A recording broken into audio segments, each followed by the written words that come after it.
The Yawalapiti live in central Brazil, south of the Amazon rainforest. Today, they're celebrating the beginning of the Peki festival, which honors their fruit trees and hummingbird spirits. It's also the last event in their seasonal calendar of rituals. Colorful dances and games bring cheer to the hardest time of the year. For tribes of the Amazon basin, the rainy season is a continuous one, lasting for half the year. But on this occasion, the Peki festival threatens to be very different. Unknown to the villagers, the village shaman has predicted a lunar eclipse. For a deeply superstitious community who fear the forces of the supernatural, an eclipse would bring powerful, possibly malicious spirits into their village. For the moment, the chief, his leaders, and the community are unaware of events about to unfold.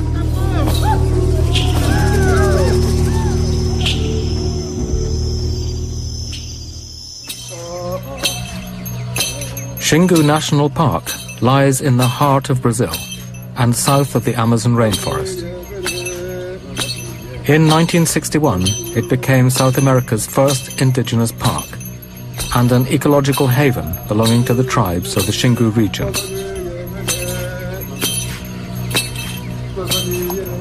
The park is a realm of rivers and headwaters, which flow into the river Xingu. The river Xingu itself joins the mighty Amazon 1,000 miles to the north. For the communities of Xingu, the rivers and lagoons are the lifeblood of their culture. One of these Xingu peoples is the Yawalapiti. Today, the villagers of Yawalapiti are celebrating the Peki festival, unaware of any problems that may lie ahead. The festive games are called Alukaka, which will test the men's prowess and strength.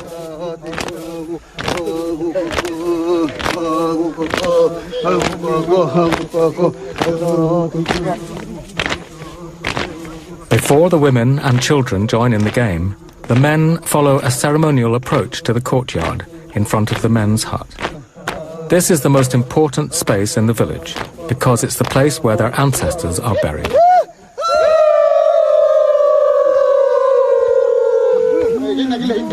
The men have oiled up their bodies in preparation for an assault by the women, and it's Chief Aritana who calls the women to the men's hut. The men can only silently await the frenzy. Women love the Alukaka games. It's one of the few times of year when control swings noticeably in their favor.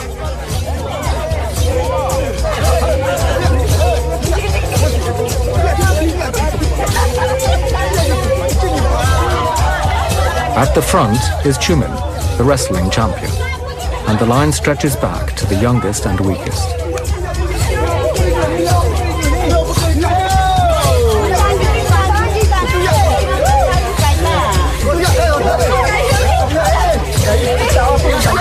The rules of the game are straightforward.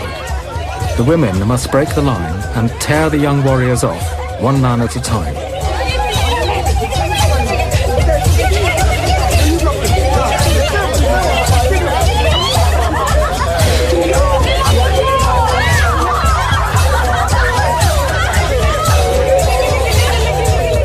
Eventually, the only man left is the wrestling champion. The game ends when the women tear him away from the pole.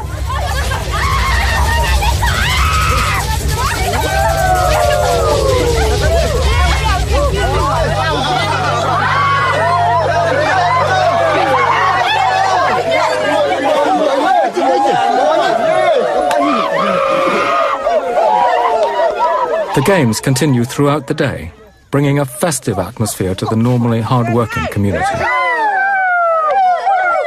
Around 200 people live in the village at any one time. Cultural events, such as the Peki festival, bring the community together. Everyone takes great pride to wear their traditional clothes and adornments. As the day progresses, the games become increasingly boisterous. The next game to be played is unashamedly sexual and great fun.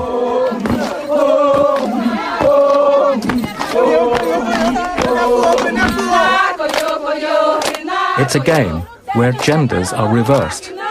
The women pretend to be men, who gang together to answer the taunts of their opposites. Pretending to be women, the men are pounced on by the other sex.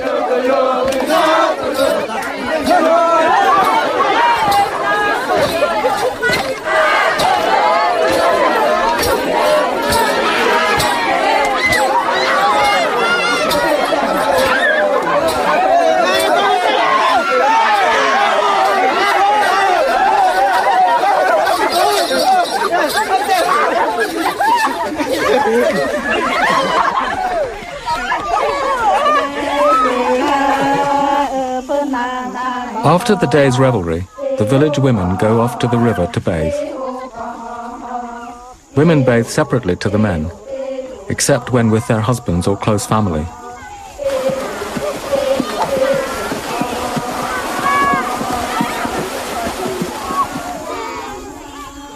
Now that the games are over, the village has quietened down. But an unexpected event has brought the Yawalapiti leaders to the men's hut. Chief Aritana has been informed by the shaman that tonight there'll be a lunar eclipse.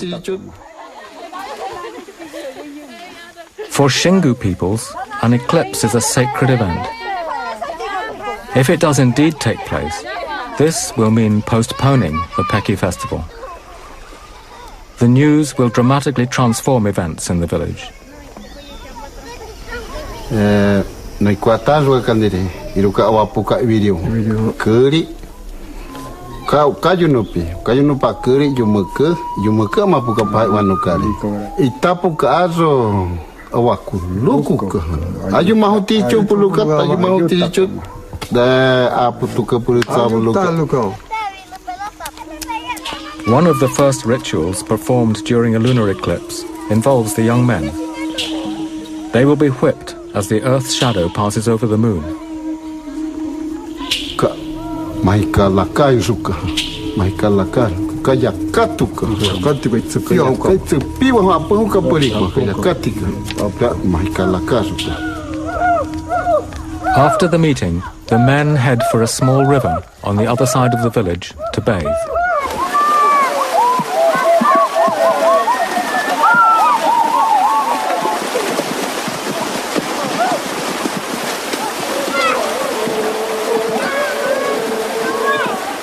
Before the leaders inform the young men that they will later be whipped, they must be sure that the eclipse really will take place.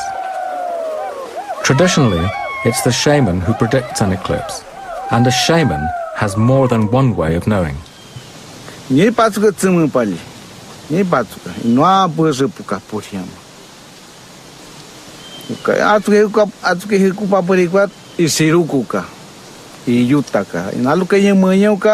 Isiruka iyutabuka pamauki nala itsemuka pa uchika itsemu punyemuka paka uchina yata katupabuka itisi nyanya.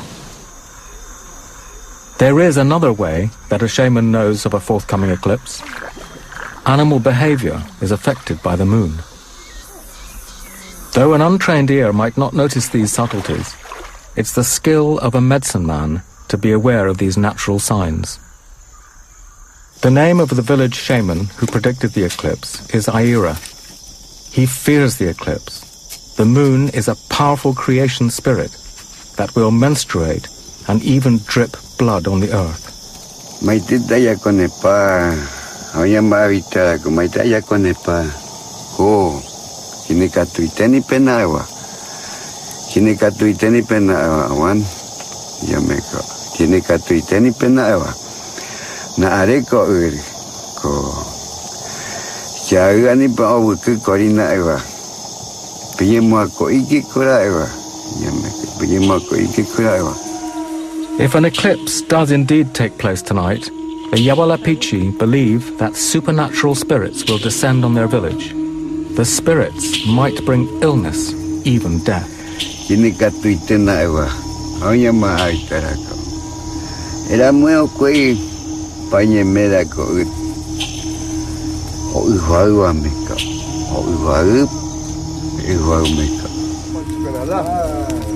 Shortly before midnight, the eclipse begins. Chief Aritana has already called the young men to the men's hut for the rituals to begin.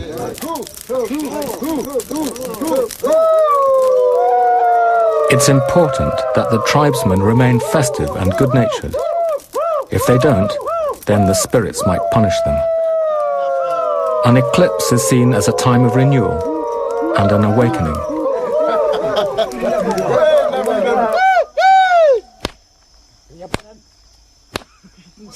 As part of this awakening, they begin beating young men in front of the invisible spirits. The spirits are not offended by laughter or jokes, only if they're forgotten or ignored.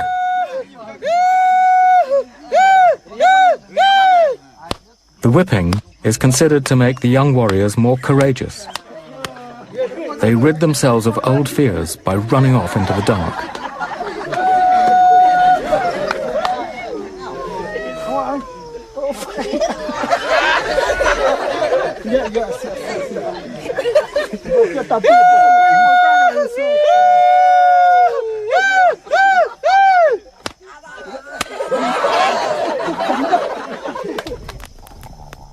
The eclipse has brought supernatural spirits into the village.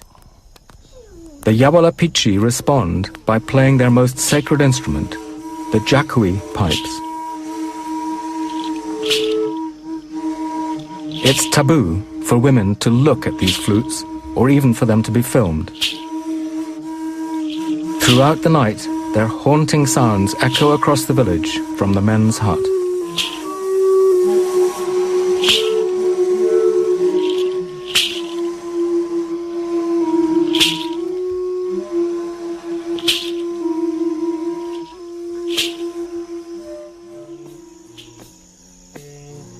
It's the first morning after the eclipse, and the cycle of ceremonies continues. A group of musicians awaken the village with their flutes.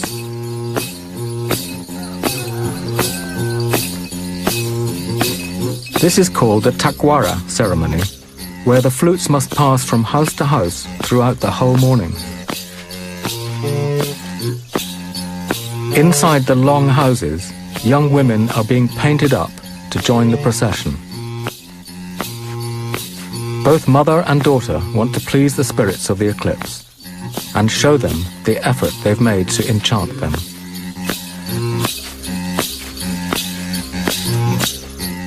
The flute procession continues along the ring of houses, heralding the day of the dances ahead. Grass fibers are tied in a girdle around the girl's waist. A short reed provides the final detail. It's alluring, and it shows off her feminine beauty.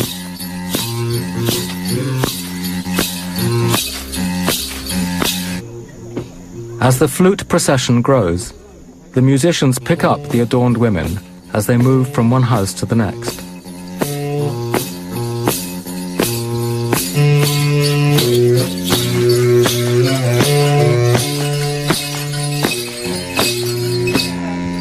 The women of the takwara stand with their backs to the flutes. They're not supposed to look at the musicians till they join them.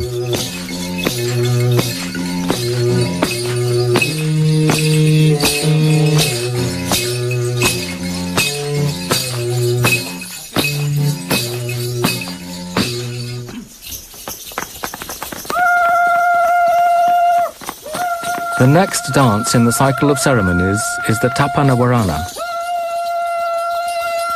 As with all the dances, it's being held to demonstrate to the eclipse spirits that they've not been forgotten. This is, in fact, a rehearsal, since the Yawalapiti practice all their dances, often for many days at a time. By late afternoon, it's in full swing.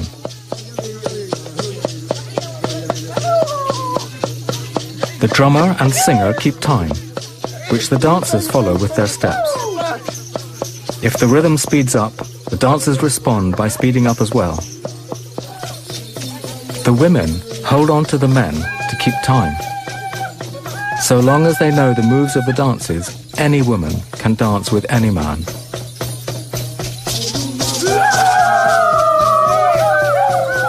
The whole dance tells a mythical story about spirits of the water world. The movements of the dance, especially the swinging of arms, symbolize fish swimming in water.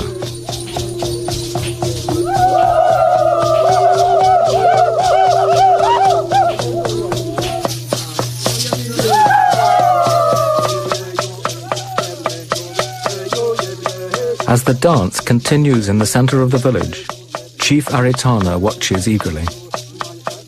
Close by is the shaman Aira, ever watchful. Aritana is pleased that the day's dances have gone well. By honoring the traditions, it means that the supernatural spirits will protect his people.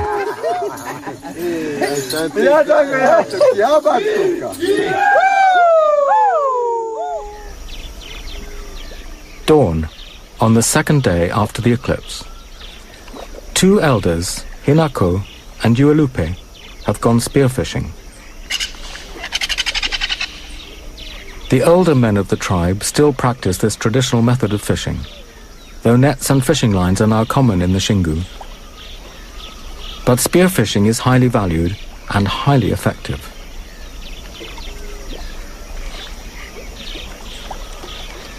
The arrows used for spearfishing have two prongs, giving the fisherman a better chance of hitting the slippery fish than a single point. The hunter must not only be able to spot the fish through the water's glare, but aim through the surface, which distorts the true position of the fish.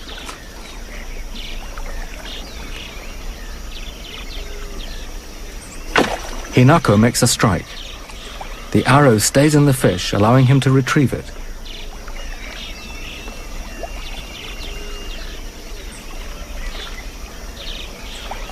It's a perfect shot, but if he doesn't make sure the fish is dead, it might wriggle out of the canoe.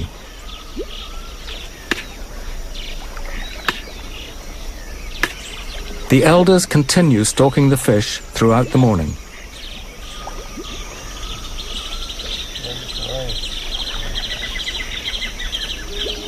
Yawalapiti fishermen know their environment intimately, especially where the fish hide at different times of day and in different seasons.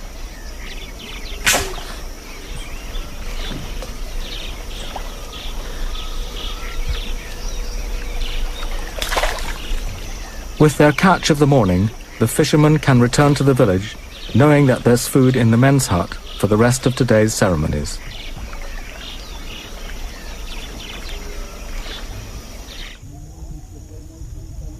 In the center of the village, Chumin, the champion wrestler, waits by the men's hut for the other young men to join him. They've arranged to practice hooka wrestling in preparation for a contest that will take place during the next eclipse ceremony. The young men are nervous. Wrestling matches are lively events where their skills will be on show for everyone to see. Training takes place on the sacred ground in front of the men's hut. Wrestling in the Xingu is known as hooka, after the taunting sounds the opponents make. These mimic the roar of a jaguar and are intended to frighten and intimidate. Winning is straightforward. Either grab both your opponent's legs or throw him on his back.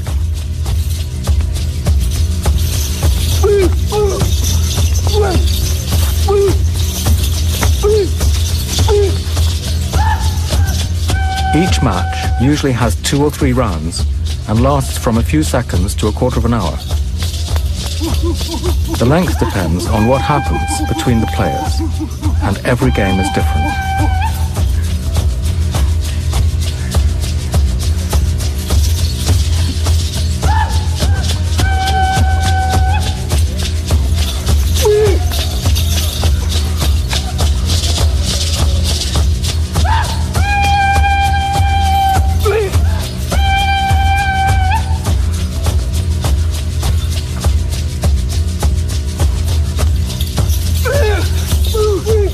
Every tribe wants a champion. Famous wrestlers are talked about for many years after their death. Ojimamu amawa toriwa muego toriwa mue. Ojimamu amawa iviko. Ojimamu awa ivi. Nare okujimamu awa ivi. Okuyawa no kiviko pu. Petsakatuka ya ewa nyamawa. Sakatuka ya ewa. Ea yendere tukinawa. Ea emiari yendere henawa nyamawa. Although hookah wrestling is still popular with the Xingu tribes, the young men have discovered new sports such as football. Breaking away from tradition, women have also begun to wrestle, often to the amusement of the men. Today, there's even talk that the women might hold their own contest for the next eclipse ceremony. The villagers are also preparing for the next eclipse ritual, an exchange ceremony. In the heat of the day, the long houses are the coolest place to be. They're made from wood and grass thatch and are larger than a passenger jet. Up to 40 people live in each one of these huts. Entire families of several generations all share the same space.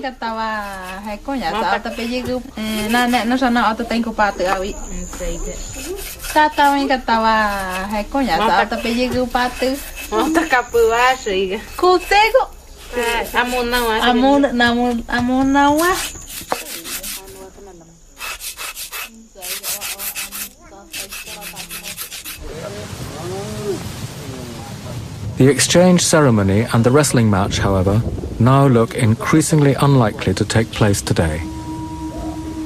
A storm is heading directly for the village. The village leaders try to drive away the thunderclouds with a spell.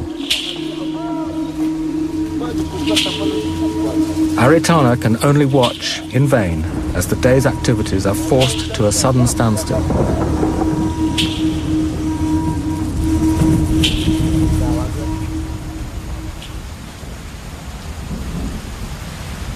Far in the distance, the champion wrestler Chumin tries to brave the oncoming storm.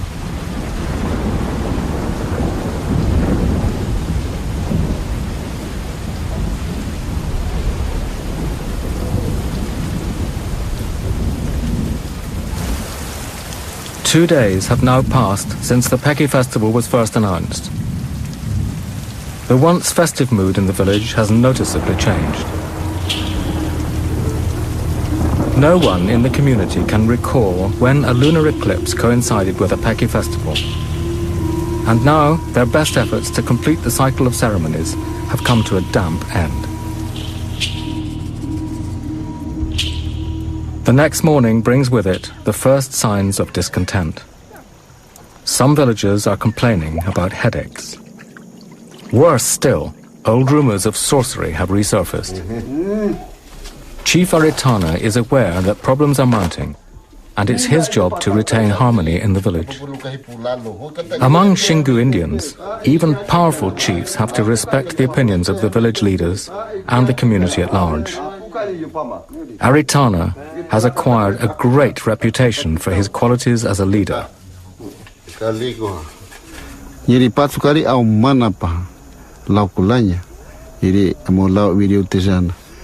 Pura irika akan diri jaya katualit iri awawiri kan diri iri ata ama makapa wano kakat itapu tsari kan diri awakini muteata azo ikunu taze azo.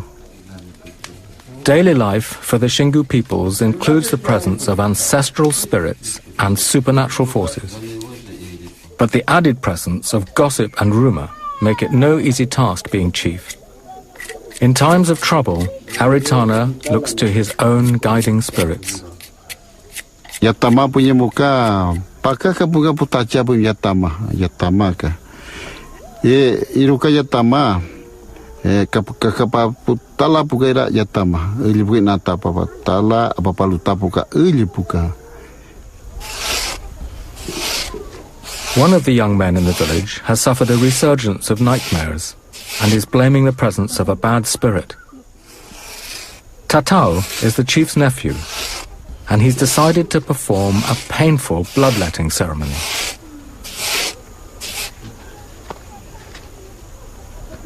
The scratching implement is made from sharp fish teeth. The teeth score the skin rather than cutting it, though blood is still drawn. Scratching is a healing ritual and is often only applied to their arms and feet. Today, Tatao has chosen to have his entire body scratched.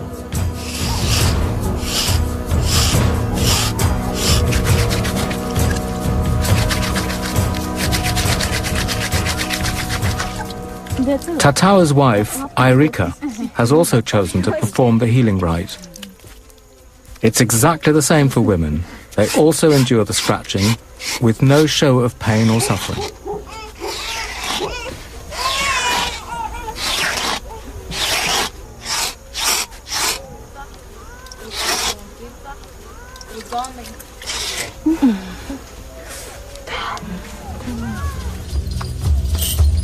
The chief has made his announcement. The exchange ceremony and the wrestling contest will now go ahead. Some Xingu communities call the exchange ceremony Moitara, but in Yawalapiti, the exchange ceremony is known as Utluxi. Because it's only a demonstration ritual to please the eclipse spirits, one half of the village is pretending to be a neighboring tribe who have come to trade.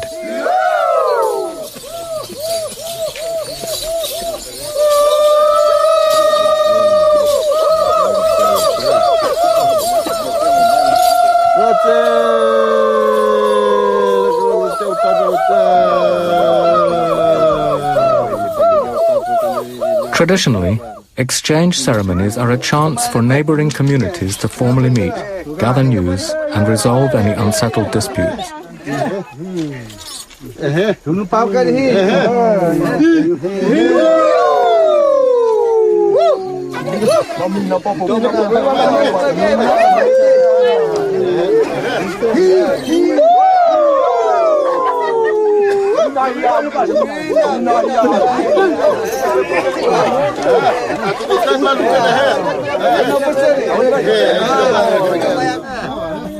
When Xingu tribes meet to exchange and barter their crafts, the event is followed by a wrestling contest. The young men get a rare opportunity to demonstrate their wrestling skills.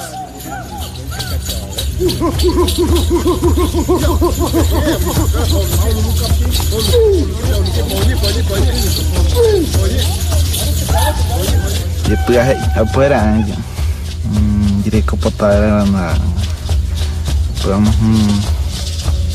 uma carreira macopotap, aramapo, depois aquarrapo. The biggest hookah contests are in fact held during a funeral ritual called a kuarup. But today, the eclipse ceremonies provide an unexpected chance to practice their tribal sport.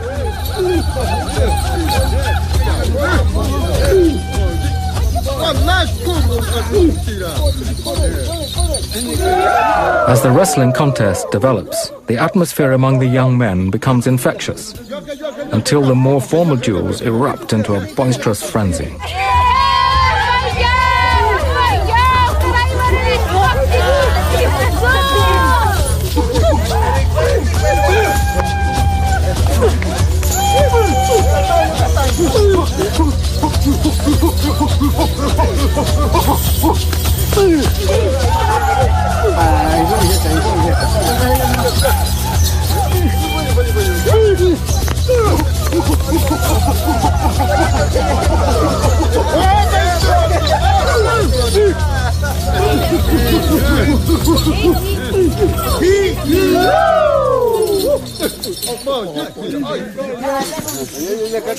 The excitement is not yet over.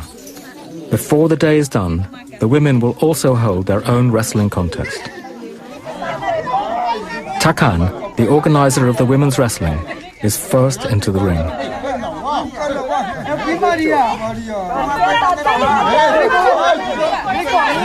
The women use the same moves and the same skills as the male wrestlers. There are no special rules just because they're women.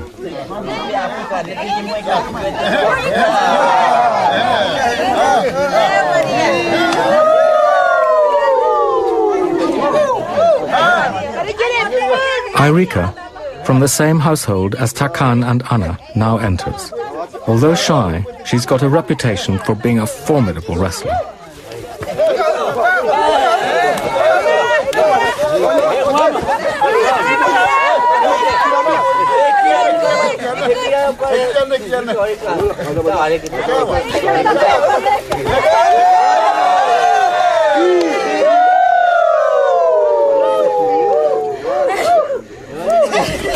Tôi thì kinh đôi, tôi đang apici coi kinh nông đát ở chỗ coi, lấy bège lấy thì haki sĩ thì kinh nông đát thì, anh ấy bữa kia lúc thì cái nhà lấy thì kinh nông bol thì tôi tụi bé tanya bolเลย, anh ấy bữa kia lúc thì nhà lấy thì tụi bé bol, là thì nhà lấy bữa kia lúc thì nhá cái, thì tôi bữa kia lúc.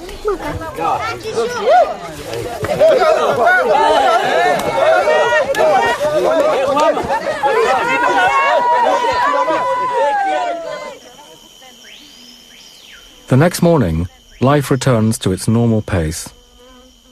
But there's still an atmosphere of excitement in the air, since the women are again planning a special ceremony. This time, they'll perform a Yamari Kuma. It will be the last eclipse ceremony.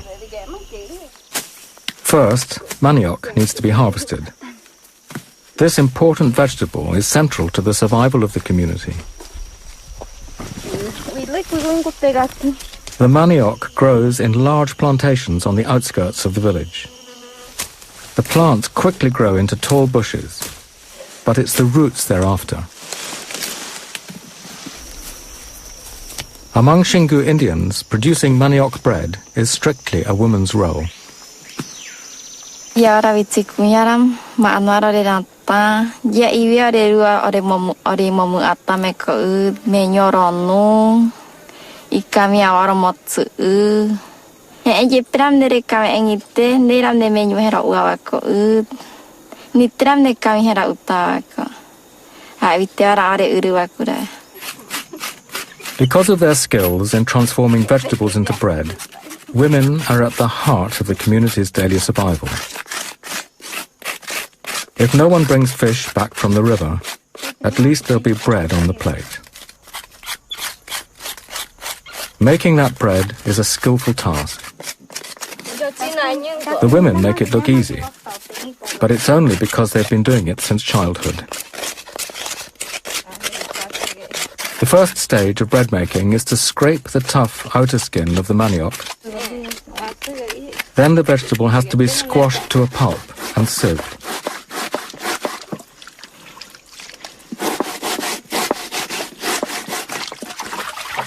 The vegetable pulp is then washed to drain the natural toxins that would otherwise make a person ill. This in turn is squeezed several times till it's purified. The sticky dough is then left in the sun to dry.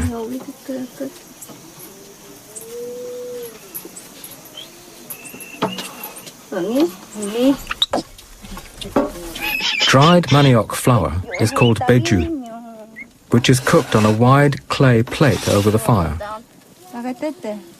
The gluten in the beju is sticky enough to hold the bread in one piece.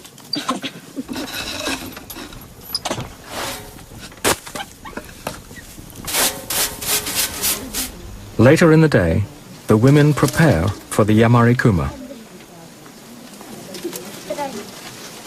The Yamari Kuma is a special ceremony performed by women in all the Xingu communities. During the dance, they'll look their most beautiful, and it will take many hours for the women to prepare the adornments.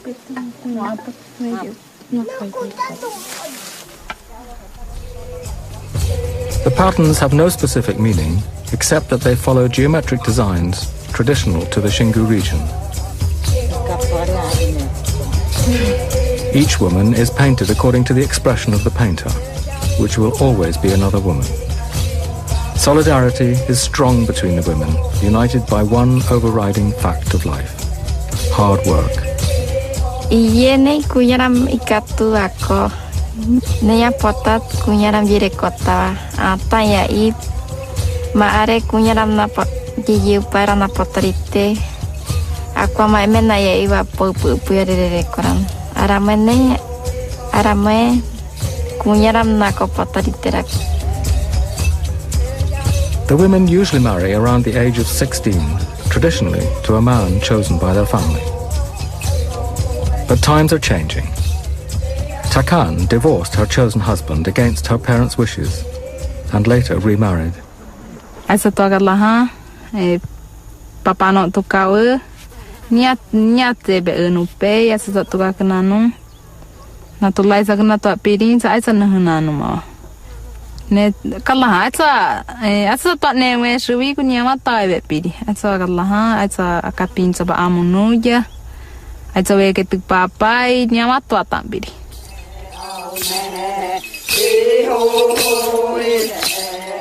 At the end of the afternoon, the Yamari Kuma begins. It's a ceremony usually reserved for welcoming only the most important visitors. But today, they're dancing for the eclipse spirits.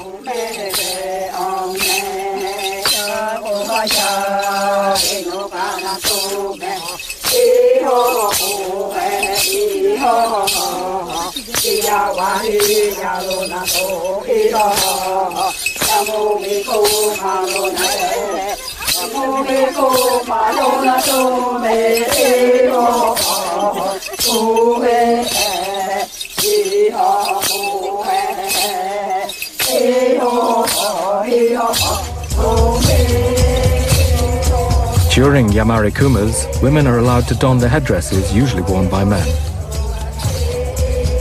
The dazzling colours of the headdresses come from birds such as toucan, from which the name of the whole tribe Yawalapiti derives.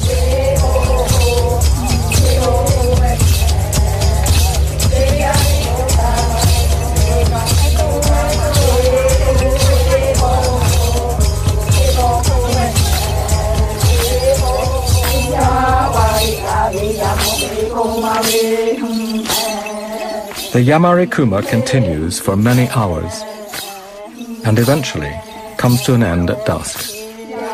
The eclipse ceremonies are over.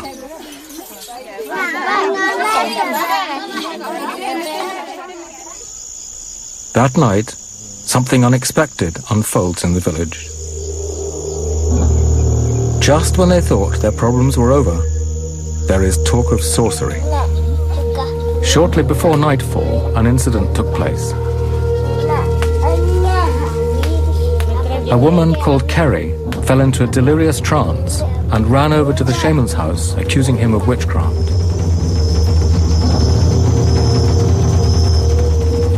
Four days earlier, the shaman predicted that something bad would happen. But not even Ayura could have guessed that it would happen to him.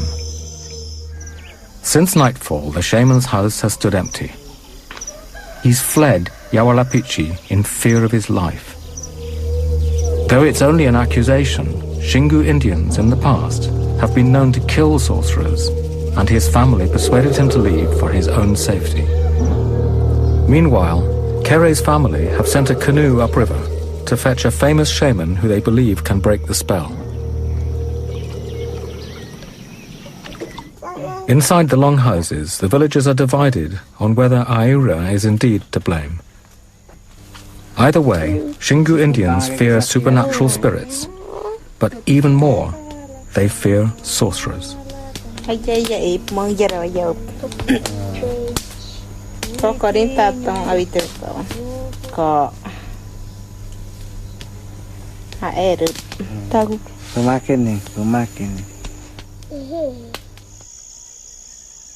Before dawn, the renowned shaman has already arrived and begun the healing ceremony. First, he inhales smoke, which is considered sacred. There's no narcotic in the cigar, and the trance is self-induced. Nevertheless, it's the gift of a healer to be able to quickly slip into another state of consciousness. The healing ritual is by nature intense. The medicine man is fighting black magic.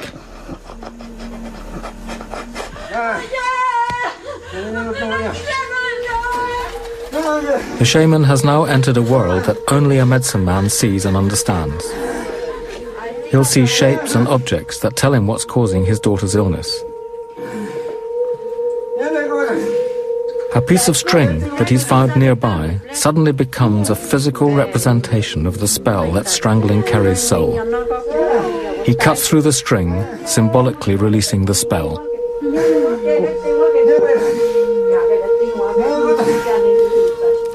Smoke is associated with the spirit world and a constant part of the healing ritual.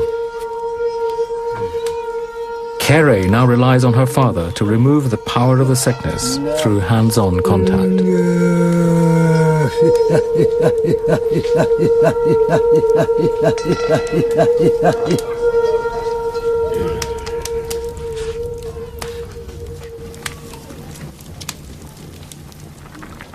Quindi sa qua ngi letti huek.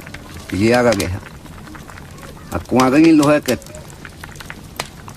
Ige ha nyai konto ho kupe ha tui puru ha. Nyai konto ho kupe akwa ga ngi letti he tu la makine e pui ga nyi pi letti ha. For the rest of the day, the village waits while Kerry recovers. Although the eclipse ceremonies are now over, they won't begin the happy Peki festival if anyone is unwell in the village. Meanwhile, 3 elders have been sent out of the village to talk to the spirits of the Peki trees. Before any festival can continue, the men must perform this traditional rite. They will ask the spirits that protect their Peki trees for more fruit in the year to come.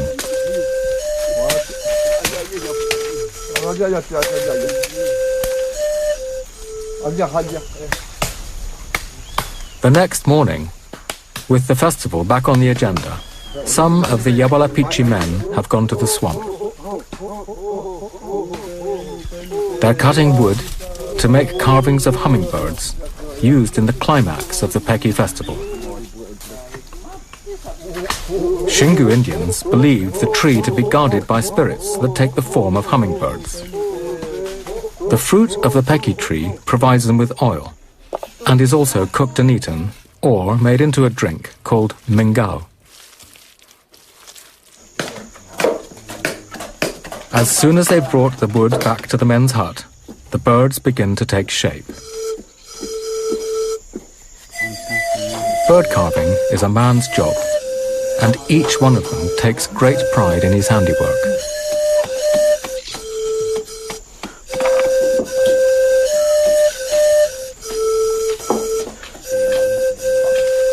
Once the carvings are ready, it's time to bring the hummingbirds to life with decoration. The Yawalapiti use the juice of a wild fruit called urukum to get the red color.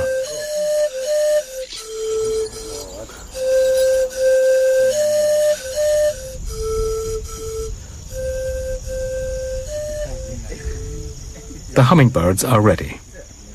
They're left in the most sacred space of the village, in front of the men's hut, where the ancestors are buried. There they will stand until it's time for the bird ceremony to begin. Finally, the villagers return to the celebrations of the Peki festival. Even Aritana is pleased. They've decided to continue with the Alukaka Games interrupted 5 days ago by the eclipse. Starting at the far end of the line, the women try to break off one man at a time. They're allowed to pull, grapple, tickle, thump, pry and squeeze. This, of course, can be painful for the men, and for those watching, highly amusing.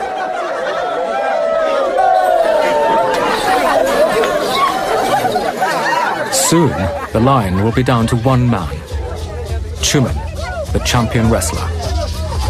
He must resist all the women together.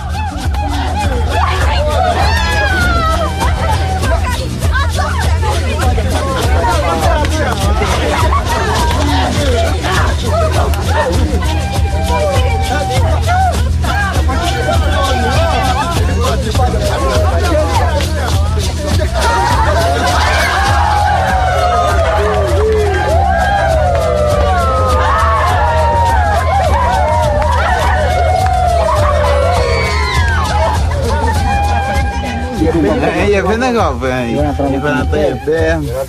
Tazan, kuya mera naruang itu ya. Sampai awak ya, kaya ni opukeria wa neruang itu ram. Ini aku yang milik kau ara neruang itu ram. Kata tapi kan nak api tu kau kena tu, pilih nak kau sih kau milih kan milih tu cai ke. Kuya mera ihana tak kuah, kuya mera ihana tak, buat kuya mera ko, pai oleh ihana tak kuya mera. The Alukaka Games are now over.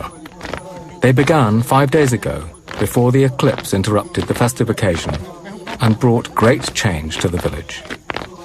Tomorrow, life in the village will return to normal, and they'll remove the elaborate decorations worn at the ceremonies. But there is one final dance to be performed, and for this, the men go to special effort to paint their bodies. The decorations range from butterflies to imaginary beings. Kaino apa awirio? Luka awirio kali. Asumua pu lukari. Iruka kaniri.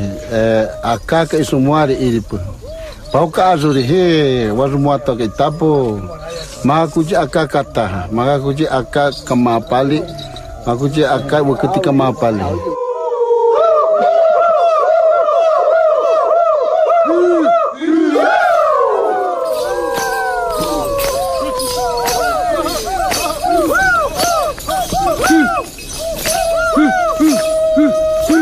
The dance of the Pecky Birds is the grand finale of the festival. Inside the long houses, the women wait to join the procession.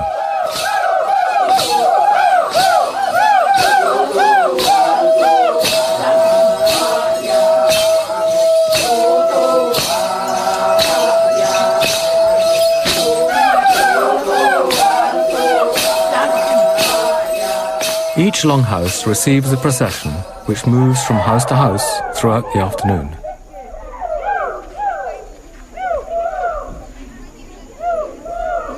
Semua lit mana tak kawan punya terkinat. Kali nak katakan ini aja mahu tijo tikutakin kata yatama ka. Itapa kata azut. Iri kata diri yatama ukaju nupa kata yatama no mace. Tisanuka yatama tawakata ukaju nupi. Malua pamagau ka semua ali wakar pamagau kari. Semua ali wakar pukari nyirukari junu papa. Tapu pukari aso ihe petua pukari ka itse pukaira.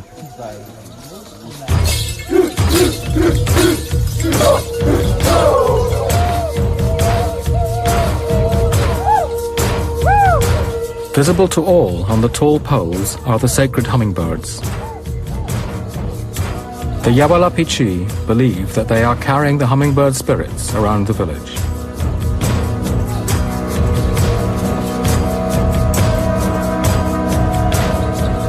The ceremony comes to an end where it began, next to the men's hut, the most sacred place for the Yawalapiti.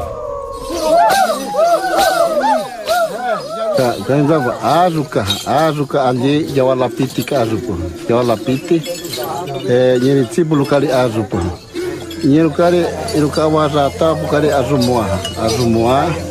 Ata wati kutawa wuhuputse pari azumua agiriu makatari akaniri. Iri ajanya wurinyao uta iri paha video tizana. Apuja kanau makatari atahupari avideo tizana. Urapatari pahapa wakayatapari iri azumua.